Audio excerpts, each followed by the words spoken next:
Amantíssimos irmãos, supliquemos ao Senhor Jesus, o Mestre, por excelência, que nos abençoe, nos guarde e nos dê a sua paz. Livre-arbítrio e determinismo. Sabemos na doutrina espírita que Deus nos cria simples e ignorantes. Há outras doutrinas, outras vertentes, que dizem que não, que o ser já vem pinçado de inteligência. No entanto, no Espiritismo nós não aceitamos essa situação. Aprendemos com os espíritos superiores que nós somos criados simples e ignorantes. Simples e ignorantes vem o anteposto do gnorare, ou da gnose, que quer dizer sabedoria. Ignose ou ignorar quer dizer que a pessoa é ignorante, ela não sabe das coisas. E por que Deus nos cria desta maneira? É proposital, para que nós possamos, dentro da apuração dos nossos instintos, através das sensações, os instintos são montados por sensações. E essas sensações ficam instintivas e o instinto vai se apurando. E quanto mais ele se apura, vai chegando na inteligência. Vocês veem na escala animal, quantos animais vão apurando o instinto, mas não chegam na total inteligência. O único ser que chega na plena inteligência, dentro, tele, andar, gerência, intelegerência, inteligência. O único que faz isso é o homem. Os animais chegam quase que numa espécie de inteligência, mas não conseguem raciocinar, arrazoar, como fazemos nós, os seres humanos. Então, isto vem ao longo da etapa de evolução. Existe uma lei chamada lei evolucionária, ou lei de progresso, que Kardec chama de lei de progresso, que vai nos permitindo experimentar. Então, na medida que eu observo, eu vou observando as coisas, eu me sinto inclinado a experimentar. Então, por causa disto, a lei de progresso se faz presente.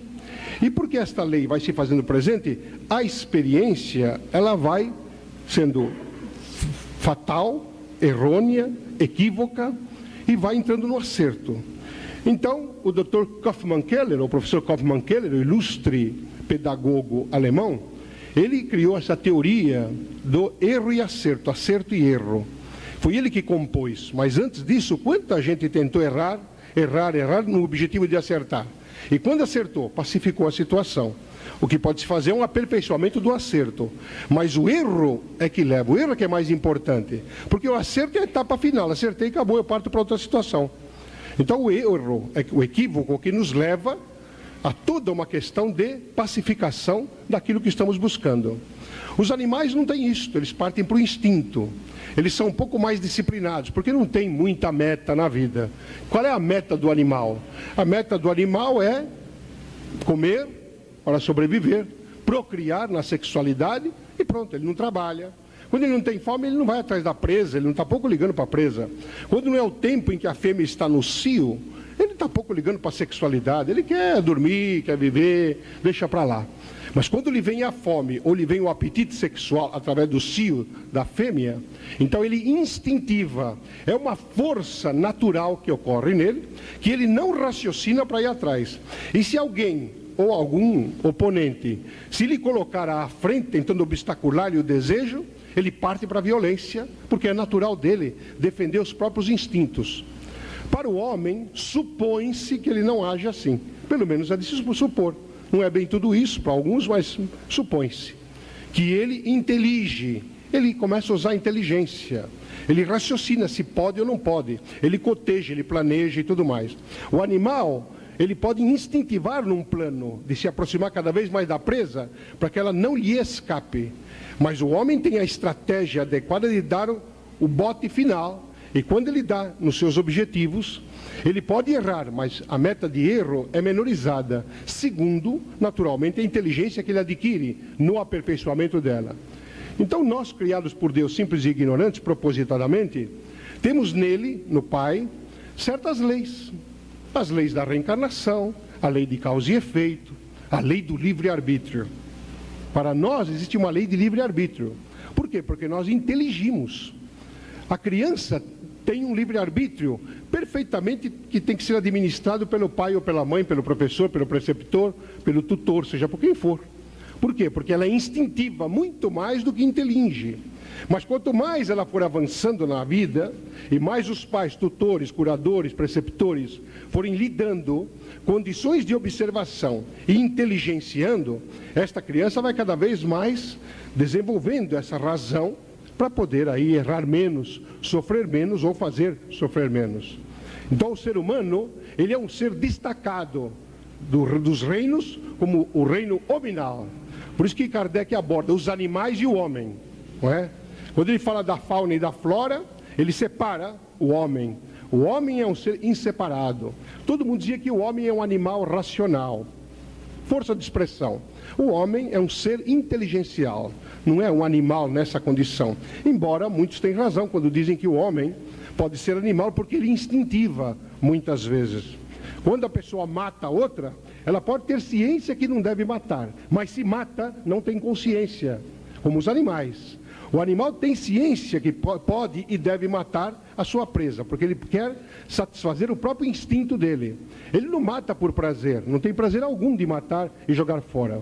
O homem faz isto, ele mata para jogar fora. Desde o animal, ele arranca a planta com a maior tranquilidade, com a maior sem-saboria, sem problema. E vai e joga a própria vida fora no suicídio. Os animais dificilmente cometem suicídio, a não ser que estejam perturbados, acossados por alguma coisa perniciosa. Há uma teoria que há animais que, acossados por outros, eles cometem suicídio. Teorias. Outros zoologistas dizem que isso não acontece de maneira nenhuma, porque ele vai lutar até o fim pelo instinto de conservação. O homem não, o homem não admite isto. Ele não admite perder. Então, em lugar de perder, ele prefere matar-se. E mata o corpo, não mata a inteligência. E vai sofrer, no mundo espiritual, as consequências adequadas. Então, dentro dessas conotações, nós começamos a raciocinar de que o homem, ser inteligente, porque é princípio inteligente do universo.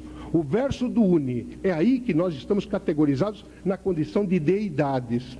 Porque Deus, segundo o Gênesis, nos criou à sua imagem e à sua semelhança.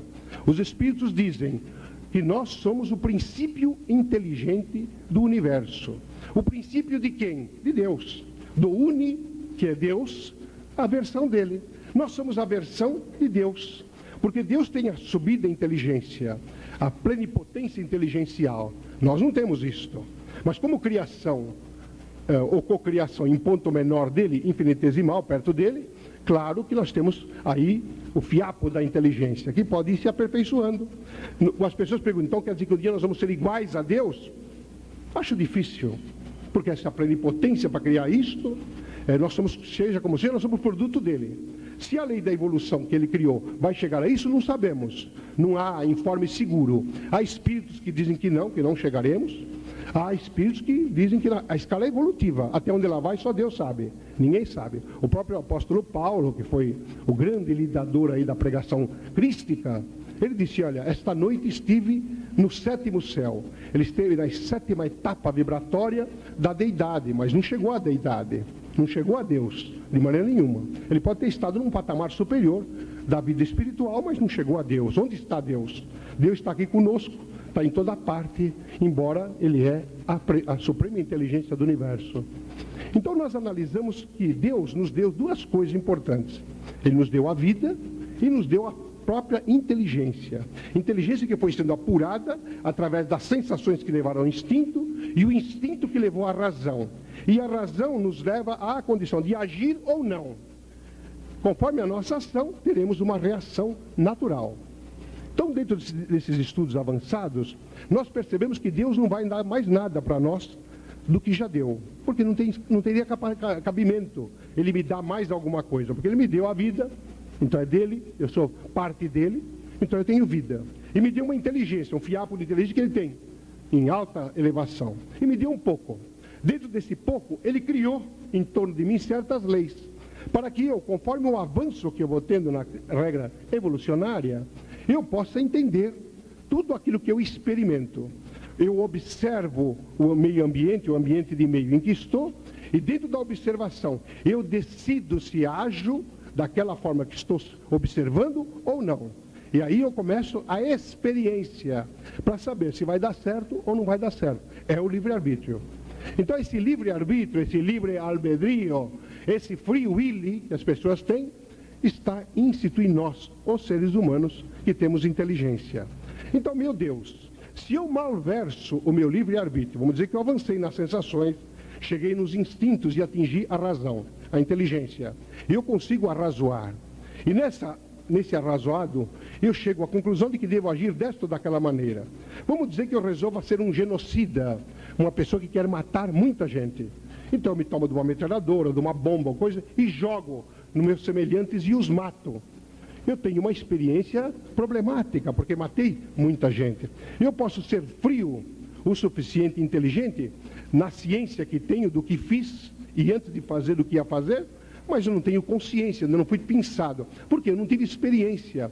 Que prazer mórbido pode ter um serial killer, um matador em série, do que matar as pessoas, como fez o célebre Jack o Estripador.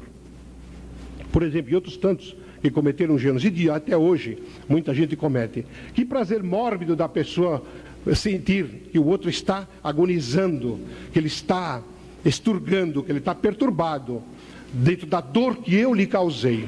Que prazer tenho eu de fazer isso? Por quê? Porque eu estou na instintividade baixa, ainda que elevada na inteligência. Então eu, durante muito tempo, digamos, eu resolvo ir contra a sociedade. Eu me torno um sociopata, ou seja, um doente contra a sociedade. Não aceito a sociedade. Eu posso, dentro dessa sociopatia, eu posso me tornar um misógino. Eu posso ter uma aversão por mulher. Não aceito mulheres, tenho horror de mulheres e quero matá-las todas, porque existe o sociopata que dentro ele alberga a misoginia, que é aquela coisa horrenda que o homem tem contra a mulher. E mulheres que têm contra a mulher também. Então essas pessoas são misóginas, não aceitam a mulher, têm uma aversão por mulher e matam. Vamos dizer que eu faça isso durante muito tempo da minha vida e um dia, por qualquer motivo que a gente possa imaginar, a vida me traz um reverso profundamente doloroso. De repente eu tenho uma filha e algum sociopata igual a eu mata minha filha, e um dia alguém mata minha mulher, ou alguém vem, mata minha mulher, minha filha e mata minha mãe, ou mata uma tia minha que eu gosto, ou uma professora que eu amo, ou uma mulher que eu já amei antes de me casar com essa, ele mata todas. E aí eu me desperto contra aquele que está fazendo aquilo que eu já fazia.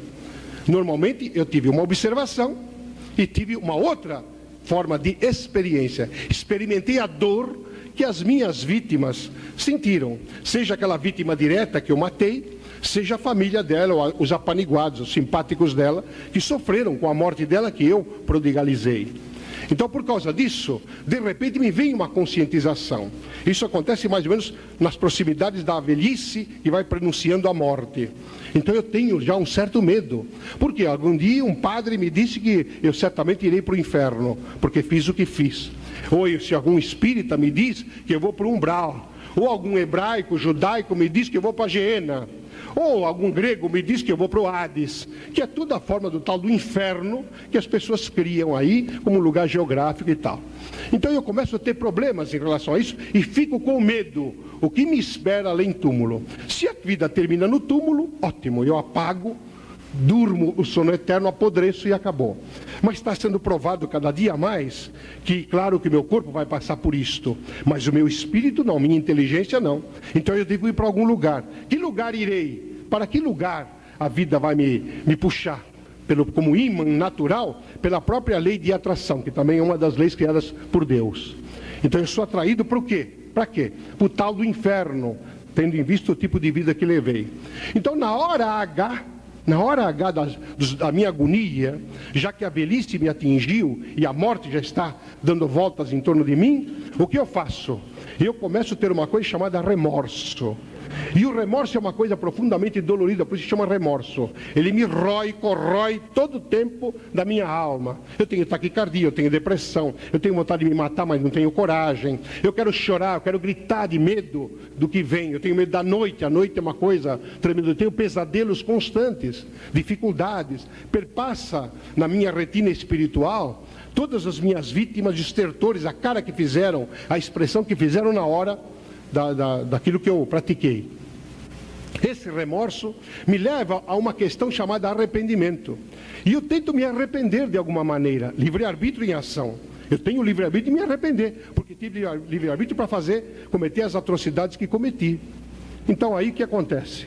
Eu, passando do remorso, que serve aqui comigo, para poder ir para o arrependimento, eu viro religioso, que é o que grande parte das pessoas fazem.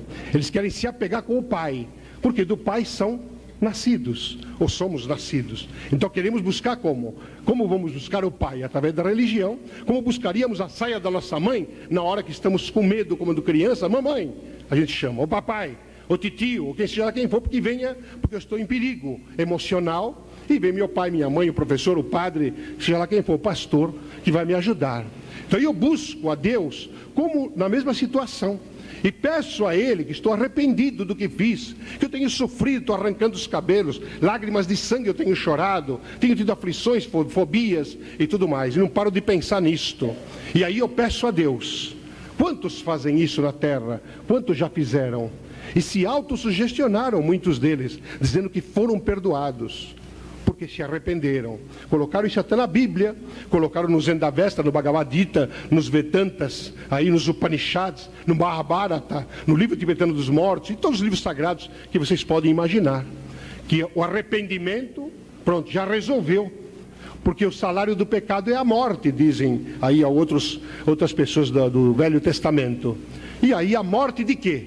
O salário do pecado é a morte. A morte de quem? Eu fiz uma pergunta ao pastor, ele não soube me responder. Aí eu falei para ele, não será o salário do pecado a própria morte do pecado, do próprio pecado? Então a pessoa pecou, fez o pecado morrer, mas o remorso dele, do espírito do pecado, está comigo e prossegue. Então eu me arrependo com isso, porque está me moendo, está me incomodando, e eu quero resolver o problema. Aí peço ao Pai, que é mais forte do que eu, e eu peço a Ele. E a pergunta que eu faço é, por que Ele não atende? Qual o motivo que Ele não dá bola para mim? Por que Ele não vem e resolve meu problema? Digamos que em vez de ter matado tanta gente, eu bebi a vida inteira, eu cheirei cocaína, eu me apliquei aí heroína, eu tomei essas porcariadas aí das bebidas e das drogas estupefacientes, eu ficava enfurecido por tudo e por nada. Eu sou um neurastênico tremendo, e na hora H, eu quero me livrar de tudo isso e não consigo, porque sou reflexo do que me fiz, e tenho dificuldades. Então nesta hora eu alberguei dentro de mim uma enfermidade grave, que começou no meu psiquismo, claro que se estendeu pelas minhas emoções e reflete-se no meu corpo, como um câncer, como uma tuberculose, como uma AIDS ou qualquer outro tipo de moléstia infecto-contagiosa, sanguínea, os problemas da hidroencefalia, as dificuldades da acromegalia, enfim, os nomes de enfermidades graves que a patologia moderna em etiologia científica nos oferece.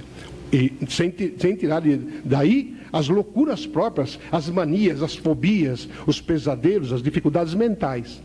Então, por que estas pessoas que viram de repente religiosos renitentes, que vão, pega a Bíblia, o livro sagrado, pega os Upanishads, pega o Vedanta, pega o livro que for, o próprio Evangelho de Buda, e vão lá nos cultos quase que todo dia, se enfiam dentro da igreja, ou do templo, ou em casa mesmo, se não pode sair da cama, e se fecha e pede que o pastor venha, pede que o médium venha o sacerdote, venha que é da sua religião, e venha orar junto. E por que estas pessoas morrem apodrecidas, ou loucas, ou com problemas graves? Por que será isto?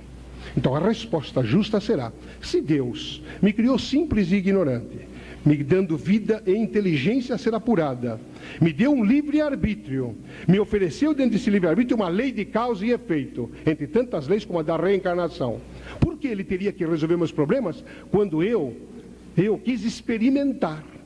E em experimentando vi o resultado, e vi que o resultado não era bom, porque minha inteligência disse: se alguém fizer para minha filha o que eu estou fazendo para a sua, ficaria um problema.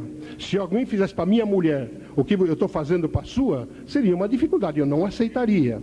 É mais ou menos, hoje o modernismo diz, o marido diz para a mulher: mulher, olha aqui, você tem que ficar em casa, você vai ficar comigo, e eu não admito que você separe-se de mim, de jeito nenhum, não admito. E ele tem outras mulheres fora. Todo ciumento, normalmente, ele cai na esparrela da polaridade e arruma outras mulheres. Às vezes a mulher não descobre uma encarnação inteira, mas numa delas vai descobrir. E vice-versa. Quando a mulher diz para o marido, meu bem, eu estou tranquilo. É aquela coisa de ser fiel. Fiel, aliás, é nome de cachorro. Então a pessoa fala, eu sou fiel a você e tal. E quando ela começa, eu sou fiel, não, com a minha mulher, não sei, pode contar que ele está arrumando, porque o mal não deve ser resistido. Segundo Jesus, item 11 do 7º capítulo do Evangelho segundo o Espiritismo, não resistais ao mal. Não adianta resistir, compreenda o mal. E a pessoa não entende a psicologia crística e faz as bobagens. Então, quando ele diz isso, ele está o que fazendo? Ele está fazendo uma algema. Ele está colocando uma algema na mulher ou no homem, vice-versa, seja como for. E aí, bom, se arrepende daquilo que fez. Mas ele tem que expurgar, porque Deus não lhe vem dar nada. Ele está em curso na lei de causa e efeito. Ele aprende que ele deve tomar cuidado de ser causa de alguma coisa. Na medida em que ele sabe que ele é causa, ele tome cuidado com a semeadura. Ou usa a causa ou não usa. Fica quieto, é melhor não usar. Guarda a causa no bolso, na bolsa, guarda no armário, no cofre, e não usa. Porque na medida em que usou, é determinismo da lei divina que você colha. Não adianta. Você pode escolher o tipo de semente que você vai jogar. Isso você pode. Eu quero semear laranja, eu quero semear tomate, eu quero semear pepino. Você faz o que você quer. Mas não esqueça, o tipo de semente escolhido vai te dar o resultado daquilo que a botânica dá. Semeou pepino, você vai colher pepino. Semeou abacaxi, vai colher abacaxi. Semeou ananás, tu vai colher ananás. Não tem conversa. Não tem isto. Então é da lei divina isso. Por que é que Deus ia fazer com você alguma diferença?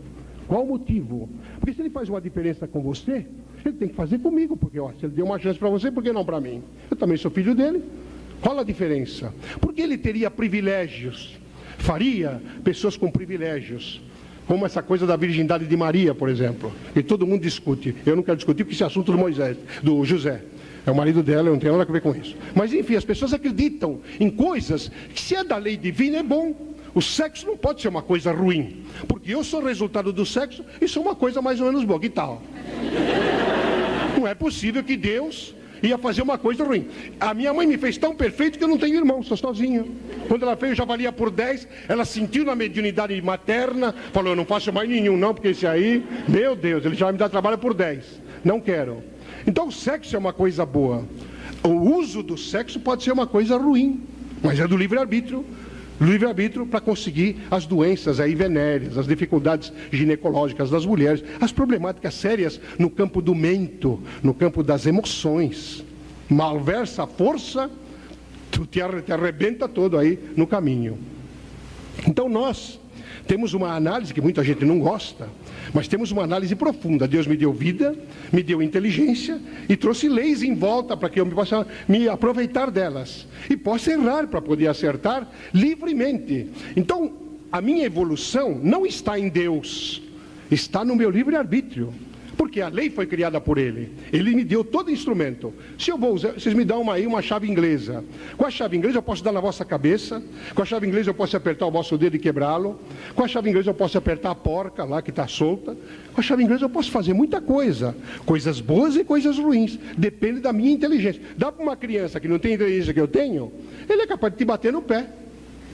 Vai bater na canela. Ele não sabe para que serve aquilo. Então ele vai por instinto, pelo sistema nervoso.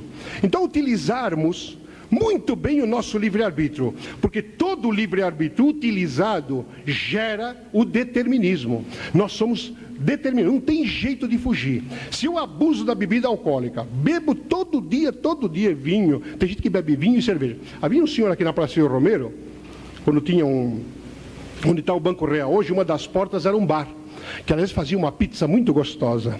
Eu tinha escritório na parte de cima e de vez em quando não almoçava essas coisas, quando no fim da tarde estava com fome e descia para comer um pedaço de pizza.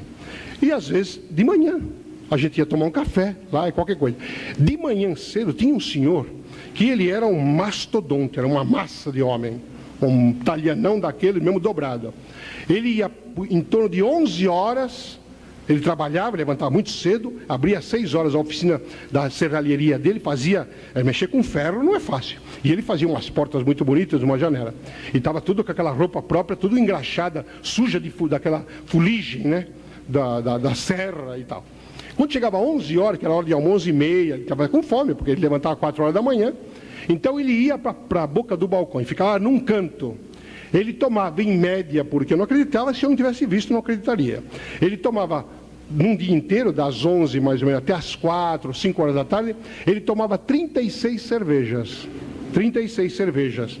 E tomava 12 doses de conhaque, daquele espanhol que queima até o perispírito. Ele tomava. E não ficava bêbado, ele ficava vermelho. Bom, aí um dia ele sumiu. Tanto tempo, a gente via, até cumprimentava e tal. Um dia ele sumiu. O que aconteceu? Uma cirrose hepática, deu-lhe um ataque cardíaco e ele morreu desbragadamente. Eu quis vê-lo no mundo espiritual. E pedi tanto para Maria Angélica, ela disse, não é hora, meu filho, não tem nada. Vocês não imaginam o que eu vi. O homem mastodonte forte, com aquele barrigão, que parecia uma saúde danada, aí ela me levou no local, era uma localidade muito difícil, e ela me levou, e nós fomos observá-lo. E ele estava com bichos saindo do corpo, como dizem que aconteceu com Herodes. O Herodes Antipas, aquele que perseguiu Jesus, diz que ele morreu assim, explodido, né? Eu sei de 3 pessoas que morreram assim: o Herodes, uma pessoa aqui que era dona de uma transportadora aqui na região leste, e esse senhor aí que eu cheguei a ver. Depois tem mais gente, mas eu não quis ver não, porque já bastou.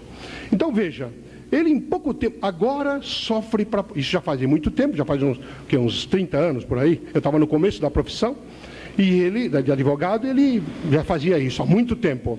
E ele está louco para reencarnar e ao mesmo tempo não quer, porque dentro do efeito do livre-arbítrio dele, o efeito da causa dele vai trazê-lo com uma série de feridas no corpo. Ele deverá reencarnar totalmente atrofiado, com o estômago completamente carcomido por um câncer congênito. Ele terá dificuldades vibratórias sanguíneas graves. Ele terá uma cabeça muito grande, de tanta bebida que ele tomou que subiu para o cérebro. Ele terá muitos problemas aí de pele, problema de carne, porque as feras miasmáticas ainda estarão com ele no perispírito para depois arrumar uma brecha de entrar no campo da matéria. Quem pode salvar uma pessoa dessa? Ela mesma, expurgando. Então ela está com remorso hoje, ela se arrependeu do que fez para o próprio corpo e quer aí uma oportunidade aí de resgate. Ela quer expiar, quer dizer, ela quer drenar aquela energia. E uma energia não se... Se eu encher isso aqui de fumaça, eu encho rapidinho, é só fechar a janela, as portas, arrumo uns 2 archotes aí, encho de fumaça aqui. Mas para sair a fumaça vai levar mais tempo ainda, mesmo que eu abra a janela, ponha todos os ventiladores possíveis, vai dar um tempo para sair a fumaça. O expurgo vibratório, em função do meu livre-arbítrio, vai me trazer um determinado de tempo para poder expurgar essa energia, botar a janela fora. Isso, às vezes, numa encarnação não dá, porque o corpo não aguenta viver muito tempo. Ele não suporta. Carcomido que está, ele morre mais cedo. E morrendo mais cedo, ele volta para a própria família, de novo com nova etapa. Por isso que tem muita mulher que engravida, e homens engravidam mulheres, e ficam totalmente decepcionados quando a mulher não aguenta chegar ao 3º mês de gravidez, 4º mês de gravidez, 5º mês. Às vezes está na boca do 9º mês, a criança se expunge e vem morta. Ou vem com defectibilidade, com poucas horas de vida e coisas parecidas. São os treinos expurgativos que a própria família, a própria mãe, às vezes pede como prova, tem para ela. Ou então ela pede para ajudar esse espírito, aí dá um apoio. Então vejam, o livre-arbítrio, ele é nosso. Nós agimos como queremos. Ninguém impede nada. Nós fazemos. Se a gente não faz fisicamente, a gente faz mentalmente. Eu posso vibrar contra vocês. Ninguém me tira isso. Nada. Você pode me amarrar, pode me pôr na cadeia, mas enquanto eu puder pensar, eu posso olhar para vocês com ódio, ou posso olhar com amor, como fez Jesus, que olhou com amor para as pessoas que o prenderam e o maltrataram, né? Essa coisa de sevícia, de autoridade, não é coisa de agora, não, já existe desde o tempo de Jesus, já existia antes dele, porque o ser humano, ele é uma besta fera às vezes, que ele sabe que tem a ciência e acha que nunca vai ser pego na vida, como todo ladrão, todo assassino, acha, eu vou roubar até quanto quiser, porque não vou ser prego, ninguém vai me pegar nem nada, mas ele esquece que tem os obsessores, as vítimas dele, que vão pegá-lo na curva. Ele não sabe, ele não atina que ele está sendo observado por muitos olhos. E não adianta se corromper, não adianta usurpar, não adianta. Uma hora você é descoberto. Seja como seja, você é descoberto. Não adianta. Tem os olhos, dizem aí os árabes, os olhos de Deus, eles banham-nos em toda parte, em todo instante. E os olhos de Deus, quem são? A gente pergunta. São os olhos daqueles que são semelhantes a nós, que nos precederam na caminhada da desencarnação, embora continuem vivos. Então o livre-arbítrio é uma coisa extraordinária, quando eu bem utilizo, com consciência. Por isso que os espíritas estudiosos mais avançados, eles meditam muito antes de decidir. Eu sou uma pessoa assim. Eu aprendi com Maria Angélica, o mundo espiritual e a própria doutrina. Eu aprendi a tomar muita cautela com a minha ação, porque eu aprendi que tem uma reação. Cedo ou tarde eu vou ser alvo dessa reação. Então eu tomo cuidado com a minha ação. Eu tomo. Aprendi. Errei muitas vezes já na minha vida, é claro, que sou um espírito em evolução, mas até onde eu cheguei na consciência, não errei mais. Eu até retenho-me na ação, porque eu sei que a reação vem. Porque a semeadura é livre, mas a colheita é obrigatória. Então eu vou me obrigar a uma colheita que às vezes eu preciso medir bem esse tipo de coisa. Então eu demoro para tomar uma decisão. Mas uma vez tomada a decisão, que eu faço com razão, que eu raciocinei muito, que eu pensei muito e tudo mais, eu medi aí tudo aquilo que possa vir das consequências. Por isso que eu tenho paranormalidade também, que é uma lei natural de Deus. E dentro da paranormalidade e mediunidade, eu tenho aquela questão chamada previsibilidade. Idade previsível. Eu posso prever certas coisas que podem ocorrer desse ou desse aquele ponto. Lá aí nos estudos da psicologia moderna chama-se de ecologia. Então a pessoa vai ver a ecologia, vai ver o que pode ter de ruim na situação. Então aí eu vou analisar essa circunstância. E aí consulto-me para ver se vale a pena eu investir ou não. E invisto na ideia de que provavelmente vai dar mais ou menos certo. Então eu ajo. Posso levar um tempo, mas quando decidir, dificilmente eu volto atrás. Aliás, não voltei atrás nenhuma vez até hoje na minha vida, quando eu tive consciência de decisão. Porque nada me demove das circunstâncias. Ao longo de 40 anos, quanta gente já quis me demover de ser espírita? A começar da brincadeira que as pessoas falam que isso é coisa do diabo, até que as coisas é coisa de psicopata. Ser espírita é coisa de louco. Aí eu pergunto para a pessoa, quanto você conhece de espiritismo? A pessoa me diz, tudo. Eu faço 2 perguntas e a pessoa não sabe absolutamente nada, nada. Só ouviu falar de Allan Kardec. E Allan Kardec, para ele, é uma lã que deve vender por aí ou coisa parecida. Não sabe nem o nome do homem, nada. Então é muito simples, simplório até, chegar perto de uma pessoa como eu, que já atingi certos patamares de conhecimento, embora não são muitos, mas são razoáveis para a encarnação, me demover daquilo que eu sou. Porque eu sou daquilo que fui buscar para poder conhecer. E quando fui buscar o Espiritismo, eu busquei todas as demais religiões. Todas elas, todas. Uma das que mais me aproximei foi o budismo. Uma das que mais gostei foi a teosofia, que é uma bonita teosofia. E coisas parecidas aí. Mas de resto, eu gosto do hinduísmo, eu gosto do Tibete, sou fã do Dalai Lama, como sou fã do Padre Marcelo, como sou fã do Papa, estou vibrando para ele que ele já está começando a se despedir. E assim uma série de coisas. A gente vai amando as pessoas, vai tendo consciência. Mas eu quero amar essas pessoas, mas não quero que elas não morram, não. Quero que elas morram, que eu vou com Deus, porque eu também vou. Então nós vamos caminhar na eternidade, talvez não juntos, mas vamos caminhar. Então o livre-arbítrio é alguma coisa que todos nós temos e devemos conhecer em profundidade. Porque nós não escaparemos dos efeitos. E quando os efeitos chegarem, porque nós erramos, tenhamos a humildade, não a humilhação. Humilhação não. Mas tenhamos a humildade de aceitar, sim, eu errei. Isso já é um avanço do arrependimento tremendo. E aí você parte para a reparação. Mas antes de chegar na reparação, que você quer reparar o mal que fez, você precisa espiar. Como você vai espiar? Você vai espiar de acordo com o mal que você tenha feito. Há uma expiação. Você tem um certo sossego do mal que fez, mas você vai para a expiação. Da expiação você vai para reparar, você repara. Quanta gente é tido como santo aí, foi canonizado. Eu tenho encontrado com alguns, tenho dito a vocês, encontro com alguns no mundo espiritual. E aí eles me contam as histórias, vocês não imaginem. O cara, tem alguns, uma vez um deles, não vou dizer o nome porque é chato, mas ele me disse engargalhada. Eu disse, você está rindo de quê? Ele me disse, aqueles bobos lá embaixo botaram uma estátua para mim e eu fui ver e é mesmo. Eu, que fiz isso. Aí começou a contar, eu falei, para, eu não aguento, nem eu não aguento o que ele fez. Mas aí aconteceu um fenômeno paranormal, que pode acontecer com qualquer pessoa, como aconteceu com Gregório de Rasputin, que fazia tratos mediúnicos tremendos, mas nenhuma moral. Muitos deles fizeram isso, e são tidos como santos. São beatos, depois de beato, dois milagres é beato. 3 milagres já vai para santo logo. 4 eu não sei nem o que acontece, ele entra em estratosfera. Infernal, porque a maioria deles não são santos de nada disso. Quando pedem para as pessoas, a gente é tão infantil que pede até para santo errado, né? Pede as coisas para santo errado. Ué, a gente cisma que aquele santo, ele tem que ser protetor daquela daquela categoria. Não é? Então, por exemplo, São Cristóvão, ele é protetor dos motoristas. Ué, desde quando ele teve carro? Nem carroça não teve. O Santo Antônio, casamenteiro, todo mundo em junho, todo mundo não, as meninas aí mais, e os garotos também, pedem aí para Santo Antônio casamenteiro. O homem nunca se casou. Não sabe nem o que é isso, pelo menos nessa encarnação dele. Então é a infantilidade humana que categoriza pessoas e lhes faz mal, porque mexe na consciência deles, que lhes dói, porque eles sabem que são espíritos que não merecem em absoluto esse galardão aí que a igreja resolveu dar a eles. E alguns até sorriem de infantilidade.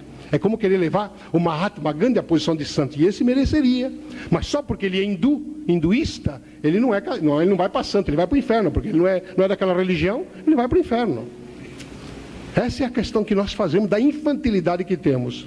Então, nos tempos de agora, estamos no século XXI, a vida está nos convidando a raciocinarmos quanto ao nosso livre-arbítrio, já que cairemos na face aguda do determinismo, ou na face suave do determinismo. Nós vamos escolher aquilo que gostamos de ter feito. Vale a pena a inserção e o investimento. Então, analisar o que fizemos, façamos uma retrogradação de consciência. O que andamos errando ao longo do tempo? Se algum de vocês poderá pensar aí, mas se eu começar a pensar, me dá um tiro na cabeça, porque eu fiz tanta coisa que, meu Deus, hoje eu tento até me convencer de que não sou mais daquilo. Mas eu fui uma fera quando fui, como no começo de casamento, ou quando fui filho, ou com a minha filha, ou coisas parecidas.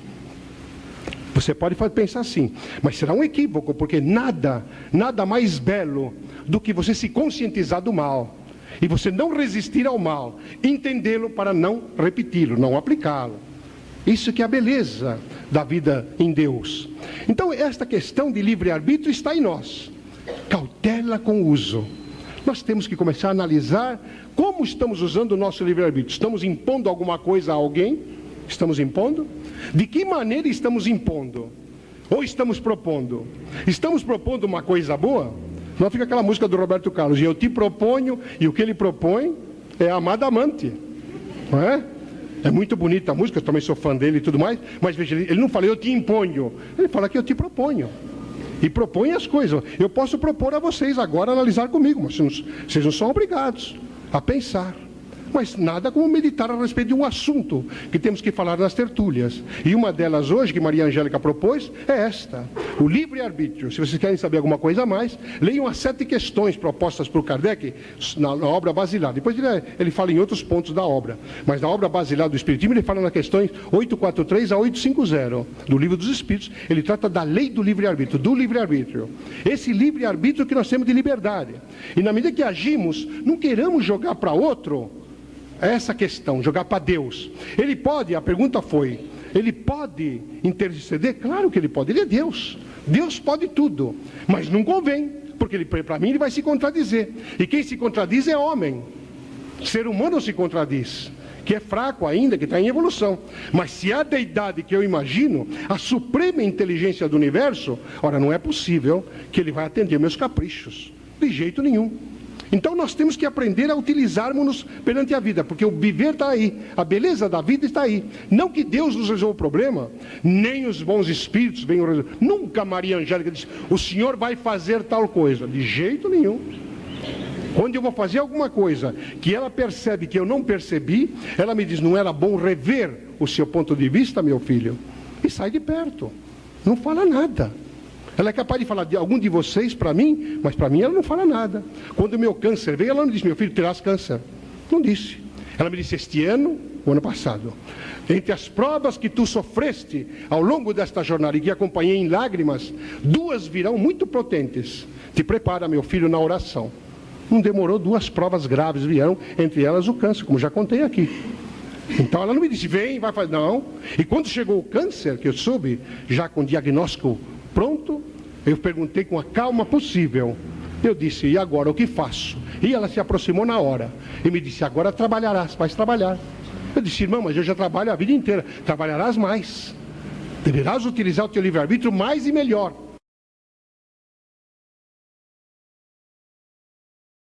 Compreendendo que estás enfermo, que tu atraíste esta enfermidade. Não foi a deidade que mandou, não foi nada. Colocaste aí na tua vida que não estava nem incerto em teu programa. Tem gente que faz no programa reencarnatório, abusa da sexualidade numa encarnação e pede para vir impotente na outra, se é homem, com frigidez, se é mulher, para não utilizar a sexualidade. Por quê? Porque esculpiu no psiquismo o mau uso, e aquele efeito ele é danoso. Tem mulher que tem ojeriza, gosta de homem, mas não para a sexualidade. Quanto problema nos consultórios de psicologia aí, de sexólogos, quanta dificuldade. Por quê? Porque essas pessoas têm, de repente, um terror total de que aquele homem vem para cima dela. E ela tem dá um problema, aí sai briga, o homem fica brabo e aquela coisa. Por que tem isto? Porque ela tem esculpida alguma experiência pretérita no livre-arbítrio, cujo determinismo agora lhe impõe alguma coisa que ela refuta. Tem livre-arbítrio para repulsar, ela pode repudiar essa situação, mas cria um problema com o companheiro que ela gosta. E vice-versa, quanto homem tem problema aí da improdutividade sexual, e a mulher o espera com toda aqueles véus da beleza da Salomé, e ele nada, não tem, quando chega na hora H, não tem condições. Por quê? Refuta alguma coisa no campo mental a requerer tratamentos graves de profundidade. A má versação do livre-arbítrio. Você semeou, você colhe. Você pode não colher nesta encarnação. É possível que você não colha. Mas tu vai colher um dia. E a eternidade é pródiga, o tempo é pródigo para trazer aí as dificuldades, para você aprender. Não é uma vingança divina, eu errei ali, fiz isso, estuprei, matei, violentei, e agora eu venho dessa maneira. Absoluto. Você se pôs isso. Deus me castigou. A gente tem essa mania de que Deus castiga. Mas se Deus é amor, como castiga? Como é que amor pode castigar? Que é isso? Deus é amor, pô. Ele já me deu a vida, me deu a inteligência. Eu errei, não é justo que eu sozinho... Se eu observei para fazer o erro, se eu, observando o erro, eu experimentei o erro, não é justo que eu receba de volta o efeito do erro que eu mesmo experimentei? Que Deus tem a ver com isso? Nada. Em absoluto, é muita infantilidade achar que Deus resolve. Vocês verão aí nas igrejas eletrônicas, na televisão, verão as pessoas, não, porque Deus vai dar. Ele disse ali, o homem disse ali, que está na Bíblia, está ali a palavra de Deus. Mas que palavra de Deus? Coisa assim, vocês leiam a Bíblia, vocês não veem que bom homem escreveu, pô. Deus não escreveu nada. Ele inspirou muita gente. Isso é outra coisa. E como ele inspirou diretamente, que não sabe? Mas eu não sei o que fariam os espíritos aí desencarnados conosco. Se só tem Deus, para que precisa ter anjo, santo, guia, bom gênio, benfeitor espiritual? Para que isso? Se só tem Deus, Deus pode tudo, tá bom, ele que resolva. Mas não é assim. Na lei do livre-arbítrio não é assim. Então nós estaremos incursos, ao usar o nosso livre-arbítrio, no determinismo que traz a lei de causa e efeito. Algumas pessoas discutem essa questão da lei de causa e efeito e fazendo comparações com a chamada lei do karma. O karma, que é aquela situação legislativa do esoterismo indiano.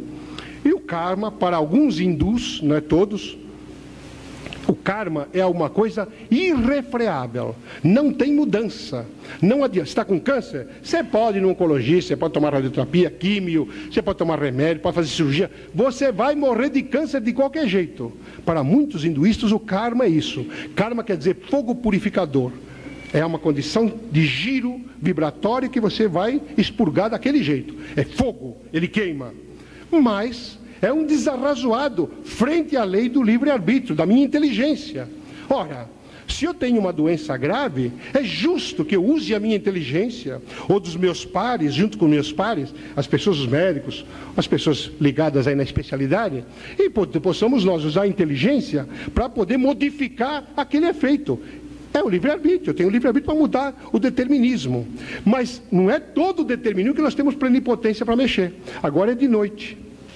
Estão vendo lá fora que está escuro. Eu quero que fique agora um sol de meio-dia. Por favor, venha. A noite não me dá a mínima confiança. Ela tem um ciclo a cumprir. Isso é determinismo.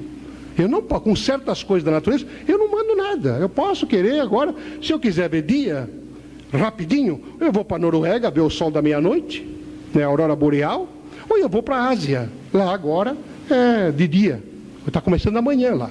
Quando nós estamos indo nos recolher dormir, o pessoal da Ásia está indo levantando cedo para ir trabalhar, ou fazer o que quiser. Por quê? Porque existe um movimento de rotação e translação do planeta que é natural da lei. Mas por que tem essa lei? Nenhum astrofísico vai te dizer por quê. Vai dizer que é uma coisa da lei da natureza.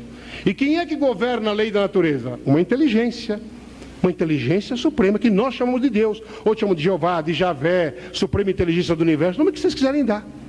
Ou Alá, como dizem aí os muçulmanos islamitas. Então vejamos que essa inteligência, parte dela está em nós, em ponto menor. Por isso que Jesus diz: vós sois deuses. André Luiz diz: cocriação de Deus em ponto menor, somos nós. Que vamos aumentando, evoluindo no campo da razão. Porque muitos não querem arrazoar, não querem raciocinar. Por quê? Preferem ouvir e seguir e pronto. Se der rata, der erro, então eu culpo quem mandou. Eu culpo o pastor que me mandou eu agir dessa forma. Eu culpo o padre que me orientou. Eu culpo o médium que falou, ou o pregador, seja lá quem for. Eu tenho que culpar alguém, porque eu quero me isentar. Uma vez que eu não quero experimentar. Muita gente fica manietado, se amarra e não quer evoluir. Outros querem evoluir. Quanta gente quer evoluir e não consegue. Emprego, por exemplo, está na moda o negócio do desemprego. Graças a Deus, a Revolução Trabalhista, que começou em 70 e está conosco, nos dá essa bela oportunidade de desemprego em massa. A máquina vai tomando conta. Tanto que o professor Domênico De Masi, um sociólogo, ele está dando entrevista na Beja dessa semana, ele criou essa teoria do ócio criativo, para a pessoa poder usar melhor o ócio, já como que prognosticando o avanço da automação. A máquina vai tomando conta do ser humano, e o desemprego vai vir mais em massa. Se a pessoa não souber aproveitar o tempo, ela vai para o desequilíbrio, para o descalabro. Mas por que as pessoas se desempregam muitas vezes? Porque elas têm necessidade de não entender em absoluto, com clareza mirífica, a posição em que está. E nós temos pregado, onde vamos, que a pessoa deve ter autoridade, seja na empresa, no quartel do exército, na família, seja onde for, deve ter autoridade, mas sempre acompanhada da humildade. A autoridade que não se acompanha de humildade e proporciona humilhação, ela vai ser despedida, ela vai ter problema, ela vai se mandar embora, ela sozinha, vai vir uma doença, vai vir um ataque cardíaco, vai vir um descalabro, alguma coisa vem no efeito por causa danosa. E a pessoa depois não consegue arrumar, porque ela está vibrando contra aquele, ou aqueles que estavam com ela e continuam lá e ela não está. Conheço muita gente bem cerca de mim que está nessa condição, não consegue ficar em paz em lugar nenhum, porque está ainda gerando ódio contra aquele ou aqueles que estavam lá no palco da sua experimentação. Não tem essa abertura necessária. É o livre-arbítrio mal versado, que traz o determinismo doloroso, lei de causa e efeito. Não tem jeito. Então o que precisa para mudar? Bom, precisa evoluir. Ou você desperta agora e entra na plenitude, ou você está ferrado. Já contei aqui que o discípulo chegou perto de Buda, que estava sentado, quieto, olhando o firmamento, e o discípulo falou: mestre, o senhor é Deus? Ele disse: não. Então o senhor é um anjo? Não sou. Mas o que é essa luz em volta de ti?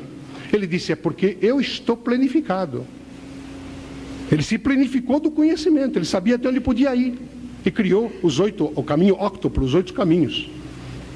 Então nós temos que começar a analisar que somos artífices únicos e exclusivos das nossas venturas ou das nossas desventuras. E o inferno é um estado emocional perturbativo. Eu não preciso para estar no inferno, não preciso de jeito nenhum morrer. Não preciso. Preciso morrer para ir lá com o diabo, com aquele chifre, aquele rabo, aquele cheiro, aquela coisa. Não tem. Não preciso ir lá procurar o súcubo, nem o íncubo. Não preciso. Nem os anjos da maldade, nada disso.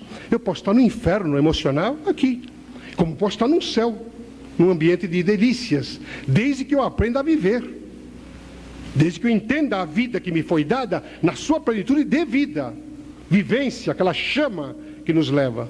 Se eu entro nesse campo, eu ajo bem. E quando eu ajo bem, é porque eu agi no bem, como diz Maria Angélica aqui comigo. Então, quando eu ajo no bem, eu ajo bem. E não tenho problema nenhum. Muita gente age no bem e faz mal, porque ainda não conhece a plenitude do bem. Mas já é um início de avanço. Então a lei do livre-arbítrio, ela é conosco. Todos nós a temos. Os animais não têm. A fauna e a flora, os animais, a fauna, a flora, que é a vegetação, não tem de jeito, eles têm instintos. A planta tem instinto. Tem uma planta no fundo do mar, que descobriram há algum pouco tempo aí, é uma planta tão interessante, que tem lá um nome científico bem difícil, que não sei porque os cientistas, como nas doenças, põem nome difícil, né? Aí se é gripe, o cara põe um nome lá que você não sabe nem que vai, é gripe e pronto. Esta planta, o macho planta, ele, para fecundar a fêmea planta, ele precisa do sol. Porque se ele não tiver o sol na fotossíntese, ele não consegue, de jeito nenhum, ele não consegue fecundá-la. E para fecundá-la, não só o sol, ele precisa do vento. E aí o que ele faz? Ele vai viajando do fundo do mar, e olha que é fundo, e ele vai subindo, vai subindo, vai subindo, vai subindo, subindo, e fica com uma espécie de cabeça, digamos assim. A ponta do galho, ele fica fora do mar, e fica um tempo. E recebe, e procura, ele tem aquele chamado heliotropismo, é a planta que vira para o sol, né? Aquele sol, aquele, não sei o que como chama, girassol. Por que chama girassol? Porque ele tem um fenômeno de heliotropismo. Onde está o sol, ele vai virando para acompanhar o sol. Ele quer ficar de cara para o sol. Quem que disse para ele que ele tem que fazer aquilo? Ninguém, é do instinto dele. Ele sabe que lá é que está a vida dele. Então esta planta do fundo do mar, ela mora no fundo do mar o tempo todo. Mas se levanta em determinada época que ele sabe que a fêmea já está pronta para ser fecundada, ele levanta e põe a cabeça fora. E fica procurando o sol, e fica na direção do sol. Aí a fêmea sabe que ele já chegou lá. Então começa a viajar subindo. Vai subindo, subindo, subindo, e põe ela a cabeça para fora. E quando ela põe a cabeça para fora, também procura o sol. E aí na procura do sol, ela se esquenta o suficiente e vira-se para ele. E ele se vira para ela. E vem um vento da lei da natureza. E esse vento balança ele bastante. Quando balança, que o açoita suavemente, ele vai soltando toda a energia dele, que seria uma espécie de esperma, que ela recebe. Uma parte perde-se no mar, outra parte ela recebe. Na hora que ela se sente fecundada, ela começa a baixar. Ele vendo isso, entre aspas, vendo entre aspas, porque a planta não vê nada, sente que ela já está fecundada e está baixando, aí ele começa a viagem de volta e os dois ficam lá, e daqui a pouco ela está tendo outros ramos, outros brotos e companhia. É de uma inteligência bela isto, porque está na lei da natureza. A natureza diz para eles o que eles têm que fazer, porque alguém está pensando por eles, que é o Pai, que nós chamamos de o Pai, o Deus, suprema bondade, inteligência. Mas no campo da evolução, se fosse ser humano, este ser o criaria do mesmo jeito, mas não precisaria governar de modo direto. Já o ser humano não precisa governar de modo direto, é tranquilo, ele sabe o que tem que fazer. Então, quando nós vemos nos livros sagrados certas histórias que tem lá, vamos analisar no espírito que vivifica, para poder não cair na letra que mata. Quem leu a Gênese, a história de Adão e Eva, não pode acreditar naquilo que está lá, escrito daquele jeito. Mas pode tirar daquela história toda a condição espiritual do significado da história de Adão e Eva. Hoje, quando eu vou ao cinema, e agora pouco tempo atrás fui ver A Mente Brilhante. Aliás, eu disse que o ator não ia ganhar o Oscar, ele não ganhou, porque ele entrou num campo de perturbação do personagem e se deixou assediar pelas entidades obsessoras que estão no filme retratadas, porque o John Nash verdadeiro narrou para o produtor do filme, contou a história. Esses obsessores se sentiram ridicularizados e foram atrás do ator. O ator invigilante começou a brigar com todo mundo, bateu no produtor, começou a bater no pessoal do set aí de gravações, foi num restaurante comer, foi homenageado depois do filme, do bom trabalho que fez, mas só porque o dono do restaurante não falou lá alguma coisa mais elogiosa, ele levantou e partiu para cima do outro e brigou e tal. Bateu numa mulher lá em praça pública, bom, ele fez 1001. Ele deixou até a barba crescer para mudar a cara, como ele estava ontem no Oscar, mas eu não vi, eu fui ver agora de manhã, porque eu não ia ficar até 2 horas da manhã, não, porque Maria Angélica não deixa, eu preciso dormir para poder levantar cedo e trabalhar. Então a gente percebe o que é campo vibratório, o que é malversação do livre-arbítrio, o que é desconhecimento de causa, de ciência que ele tinha, mas não consciência, e agiu mal. Então, falando do filme, eu fui ver esse filme, Uma Mente Brilhante. Mas hoje, quando eu vou, eu olho o filme, assisto o filme com os olhos mediúnicos, para poder entender toda a essência de aprendizado que eu posso. Vocês vão dizer, mas isso é você que está com os espíritos? Não, todos vocês podem, basta prestar atenção. Não deixa ninguém do lado falando, que já é uma boa coisa, a não ser que seja espírito, como foi Maria Angélica comigo, não estou reclamando. Ela foi comigo, e ela está dizendo, então eu falei com o senhor, eu disse, mas ela falou de outro jeito, que é para me entender. Não me atrapalhou em nada, não. Mas veja, a gente olha com o olho mediúnico, Quando eu fui ver o Sexto Sentido, e Maria Angélica disse, será um filme muito uma película, ela disse. Porque ela viveu muito tempo no México e fala espanhol fluentemente. Às vezes ela fala comigo espanhol, normalmente ela pensa em língua portuguesa, embora ela fale inglês, alemão, já vi ela conversar em vários idiomas. Então ela me disse, ser-te-á um filme de muita familiaridade para as tuas experiências. Nossa, é uma parte da minha vida, aquele moleque que vê no filme, é o que eu via. Minha mãe corria comigo para o padre, para a benzedeira, que eu ficava apavorado quando via aqueles espíritos daquele jeito. Os bonzinhos não vinham, vinha toda raça ruim e tal. Vai ver que era tudo gente reencarnada ou desencarnada em condições aflitivas. Então é familiar. Mas eu olhei com os olhos da mediunidade, voltei no meu tempo, né? E comecei a analisar. Quando fui sacerdote no passado e fui ver o Exorcista, nossa, me vi na própria condição do padre Merrill, aquele mais velho. Me vi. Quanto exorcismo eu não fiz, quanta coisa. E o diabo dava risada porque era espírito, era um irmão meu, deslocado, com ódio na alma. Eu queria expulsá-lo, em vez de acolhê-lo, dizer, meu irmão, peraí, vamos conversar. Que é o que eu faria hoje. Eu não expulsaria, porque no final do Exorcista, o que acontece? O diabo ganha, porque mata o padre Carras. Onde ele pega o padre Carras? Ele era padre, cara de santo, botou aquela batina, mas por dentro daquela batina tinha um homem com várias experiências que o diabo pegou, que era aquele problema da psique dele. Ele começou a ter conscientização pelo obsessor que estava com ele. E esse obsessor lhe chamou a atenção em muitos pontos. O padre Carlos se desarmou, porque ele não tinha condição moral para poder tentar doutrinar. E no final ele se joga da janela e acaba se matando. E o padre Mary acaba morrendo do ataque cardíaco que o diabo ganha. E no final a Megan continua lá com o diabo até o fim e tal. Então vejam o que é essa coisa da moral. A moral que deve ser apurada na boa aplicação do livre-arbítrio, da inteligência. Você tem que inteligir. O pessoal vem falar, eu sofro tanto, tanto, eu me tomo de compaixão. Mas será que está certo eu me tomar de compaixão? Sem dizer nada? Não, eu me tomo de compaixão, digo para a pessoa, mas sofre por quê? Por que você tem que sofrer? Você já se perguntou, por que você está sofrendo desse jeito? Qual o motivo? Ah, não, é coisa da outra vida. Mas que me interessa a outra vida? E dessa nada? Você não errou nada? Quantos anos tem? Ah, tenho 40. Em 40 anos você não errou nada? Eu tenho 20. Em 20 anos você não errou nada? Absolutamente. Tudo é da outra vida? Tudo é na outra encarnação? Às vezes não. Na outra encarnação nós pagamos todas as dívidas e arrumamos mais nesta, porque a gente é louco por ficar devendo. E arruma aqui. Então não é isso. Nós temos que ter razão. Usar sempre o raciocínio. Se possível, diz Maria Angélica, o tirocínio.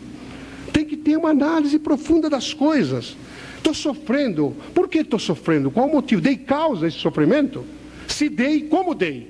Dei assim, assado. O que fazer para mudar essa situação? E transformar-se. Ah, mas eu quero que meu filho que bebe, fuma e joga, e é prostituído, ele mude, para mim ser feliz. É egoísmo puro. Você está se metendo no livre-arbítrio do outro. E você não pode. Você pode orientar o outro para usar melhor o livre-arbítrio dele. Mas o dele é o dele, o seu é o seu. Por mais que você sofra de ver um filho perturbado, uma filha aí desvirtuada, o problema aí é da pessoa. E como você tem que fazer? Logo de cara, primeiro, você deve amar a você mesmo. Depois você vai amar a sua mulher ou o seu marido. E nesse amor, depois você vai praticar o sexo, que é uma intimidade muito séria. E quando você for praticar o sexo, pratique-o com amor. Não faça por instinto que você está ferrado. Você faça por amor. E aí, praticando o sexo, a mulher pode engravidar. E te vem os filhos. Enquanto ela está grávida, você se qualifica para ser pai ou mãe. E comece a se preparar para isso. Claro que terá uma diretriz adequada. Eu sou do tempo em que não havia a psicologia de agora, a orientadora educacional, não teve nada disso aí. Eu estudei em colégio de freira e o chicote da minha mãe e do meu pai. E apanhei muito, muito, muito, como vocês não podem imaginar. Quando eu não fazia as lições, porque eu também era travesso, quando criança, eu ia dormir, nós morávamos num porão, e eu ia dormir porque estava cansado. E aí, minha mãe chegava da fábrica e ia olhar o caderno. E dizia, você não fez a lição? Eu não fiz. Quando teu pai chegar, eu vou resolver isso. E resolvia. Eu acordava com o chicote em cima de mim. Vocês vão achar que isso é um absurdo, mas era um instrumento da época, não tinha outro. Agora, com todas as facilidades, nós somos o que somos, imagine antigamente. E eu fui bom aluno, não fui o grande aluno da história, nada disso. Mas fui bom aluno em todas as vezes que estudei, porque sabia que tinha alguém que estava me educando. A educação, no meu tempo, era na minha casa, não era na escola. Na escola eu era o reflexo da educação que tomava em casa. Na escola eu ia me instruir, na minha casa eu me educava. Houve uma inversão de valores agora. A mãe e o pai não estão qualificados nem para ficar com eles, não estão qualificados para ficar juntos, não estão qualificados para ter sexo, não estão qualificados para ser pai ou mãe, e jogam os filhos na escola. Não educam, deseducam às vezes, e isso acontece muito com o avô. O avô é o pai que o filho amansa para o neto poder montar. Quando vem o neto, tudo aquilo que ele não fez para a filha e para o filho ele quer fazer para o neto. O pai e a mãe tentam educar, o avô ou a avó vem para deseducar. E faz todas as vontades, todas. Eu sei porque eu sou avô, eu sei como é. Então, dentro dessa conotação, nós cometemos equívocos vibratórios graves, muito graves na lei de causa e efeito. Então, por que a transformação vai chegando? Porque hoje estamos tendo o merecimento de viver com os instrumentos que temos agora. Já não tem aquele instrumento do meu tempo. Ou o tempo de muitos que aqui estão com a minha idade, um pouco mais, pouco menos. Temos instrumentos melhores, temos terapia, temos institutos aí, temos laboratório de psicologia, temos livros. Temos casa espírita, temos templo protestante nas 3.000 ramificações, temos igreja católica, carismática, ortodoxa, temos aí os muçulmanismos da vida, os budismos, temos tudo aqui para nós podermos raciocinar. Temos a Umbanda, não podemos esquecer, da Umbanda que tem feito um trabalho magnífico na Terra. E por que não aproveitamos disso? Quando a gente vai nesses lugares, só quer usufruir. Quer que o tiozinho vem o vovozinho lá da Umbanda para falar se vamos ganhar dinheiro, se não vamos, se eu vou namorar aquela garota que eu quero namorar, se aquele meu diretor ele vai morrer seco, arreganhado com a boca cheia de formiga para me pegar o lugar dele. É assim que a gente vai. E vai no centro espírita para a mesma coisa. Quero saber como está meu pai. Teu pai está desencarnado, pô. Qual é o problema? Que tanta pergunta faz? Morreu. Qual é o problema? Quero saber como ele está. Por quê? Você vai mudar a situação dele por acaso? Você tem esse poder? Para que a curiosidade de saber depois? Por que não cuidou dele agora? Que nem agora vem o Dia das Mães no mês de maio. Eu sempre falo disso. É mamãe. É mamãe no dia. Dá presente, beijo. É a melhor mãe do mundo. Todo mundo fala que a sua mãe é a melhor do mundo. Só nesse dia, depois de massacre o ano inteiro. Trazendo preocupações. Casa com uma jararaca que é nora. Você não vai visitar sua mãe, aquela jararaca. E não aquelas brigas de família.